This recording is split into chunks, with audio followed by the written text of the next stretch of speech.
It was a cold Tuesday evening when the door swung open and a man who looked vaguely familiar walked in. He wore a black hoodie and sunglasses to try to blend in, but his towering figure made it impossible. Naomi didn't think much of it until she approached the table. "Hey there, what can I do?" Naomi asked, amidst the nearly deafening bustle of the upscale Manhattan restaurant, as she expertly balanced a tray of drinks in one hand and scrawled down an order with the other. Naomi had worked here for 3 years, juggling double shifts to save enough for her dream of opening a small bakery. She requested her customer service to fetch you with a fixed smile. Naomi's eyes widened in surprise when the man slightly lowered his hood. It was Dwayne Johnson. The Hollywood star, obviously trying to maintain a low profile, remarked softly, "I'll just have a black coffee, please." Naomi nodded, her excitement brewing beneath the surface as she hurried back after getting his coffee. As the evening went on, Naomi noticed a growing commotion as some diners started taking pictures. Whispering, "I won't tell anyone, but it's an honor to serve you." Dwayne laughed. "Thank you." Before long, restaurant manager Philip rushed over Naomi, hissed, "What did I tell you about fraternizing with customers, especially VIPs? Coffee." Naomi's startled response, "We don't want this circus disturbing our paying clients." Therefore, Philip wasn't persuaded. "Get him out of here quietly now." Naomi paused and glanced at Dwayne, who appeared uneasy yet composed. "I apologize, Mr. Johnson. According to her, management has asked if you might possibly finish your coffee somewhere else." Naomi was devastated when Dwayne called her into Philip's office the following day, saying, "You've put this restaurant in jeopardy." Dwayne stood his expression inscrutable, thanked her for the coffee, and went without a fuss. "Do you realize how many reservations we lost last night due to your little stunt? You're fired," he yelled.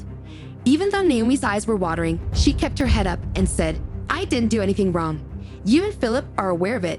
The next morning, Naomi was awakened by a loud knock at her apartment door while still in her pajamas. "Miss Naomi Jones, yes, I'm here on behalf of Mr. Dwayne Johnson, and he'd like to meet with you." Naomi's heart skipped a beat. Is this a joke? She packed her belongings and left her dream of a bakery that seemed farther away than ever. Still in shock, Naomi hurriedly dressed and accompanied the man to a glossy black SUV, which they drove to a tall building downtown.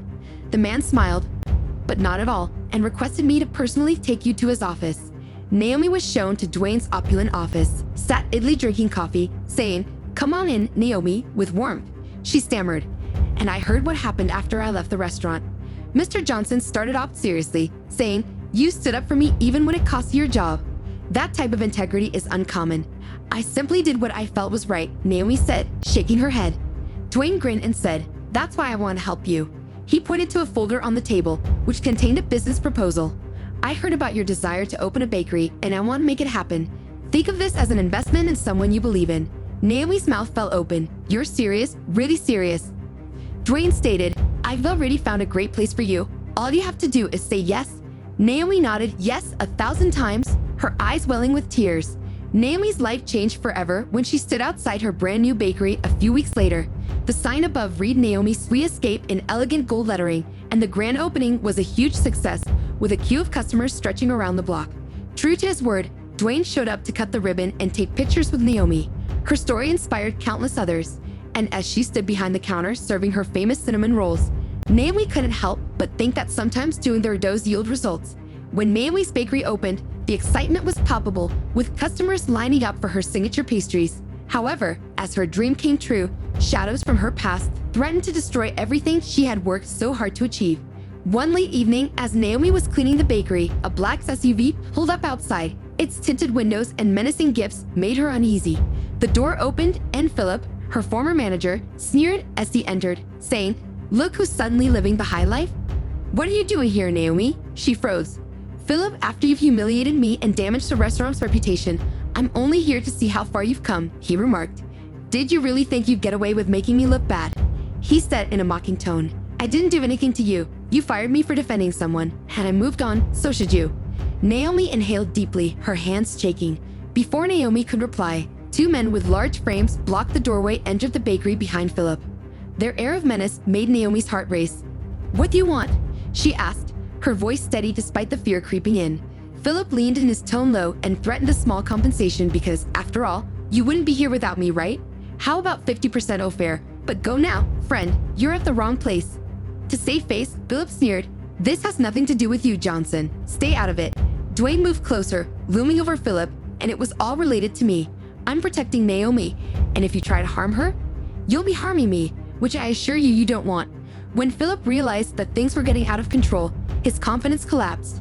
He gave his henchmen a signal, and they promptly left the bakery. "This isn't over," Philip mumbled as they retreated, and the door slammed behind them. With a trembling breath, Naomi said, "Thank you," and her face began to well up with tears of relief. Dwayne put a comforting, "You don't have to thank me for putting my hand on her shoulder." The following day, Dwayne set up a top-notch security system and even hired off-duty police officers to patrol the bakery. News of the incident spread, but rather than frightening away customers, it increased support for Naomi's business. Nevertheless, Naomi couldn't get rid of the feeling that Philip wouldn't give up so easily, and she was right. An alarm went out at the bakery late 1 week later. When Naomi was at home and woke up, she grabbed her phone and looked at the video footage. Her blood ran cold when she witnessed two masked individuals shattering display cases and spray painting terrible graffiti on them. Naturally, she contacted the police right away, but before they could get there, Dwayne arrived with his own private security detail, and they were captured. Philip's hired thugs were the intruders, as it proved out. Following Philip's arrest, the tale garnered media attention. The people came together in support of Naomi, denouncing Philip's behavior and elevating her bakery to a symbol of fortitude.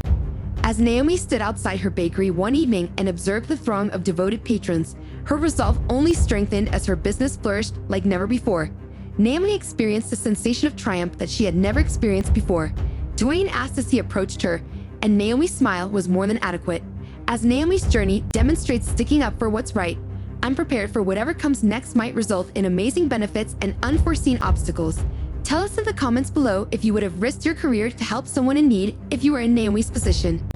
If you like this tale of bravery and resiliency, please remember to subscribe to the channel for more heartwarming and motivational tales like this one. I'll see you in the upcoming video.